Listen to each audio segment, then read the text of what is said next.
সমস্ত অ্যাসপিরেন্টসের জন্য good news যে ডব্লিউবিপিএসসি ডব্লিউবিসিএস 2026-এর নোটিফিকেশান দিয়েছে, যার প্রিলিমিনারি এক্সামের ডেট দেওয়া হয়েছে মার্চ 2026-এ। এই এক্সামের সিলেকশন হবে তিনটে স্টেজে। ফার্স্ট যেটা হবে সেটা হচ্ছে প্রিলিমিনারি এক্সামিনেশন, যেটা এমসিকিউতে হবে।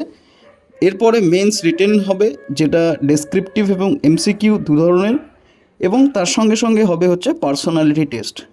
তো এই এক্সামে অ্যাপ্লাই করার জন্য তোমাদের শুধু গ্র্যাজুয়েশন ডিগ্রি প্রয়োজন, তার সঙ্গে সঙ্গে কিছু গ্রুপের জন্য এজ লিমিট ভ্যারি করছে, এবং মেজরিটি অফ দি পোস্টের জন্য বেঙ্গলি ল্যাঙ্গুয়েজ অ্যাবিলিটি মাস্ট।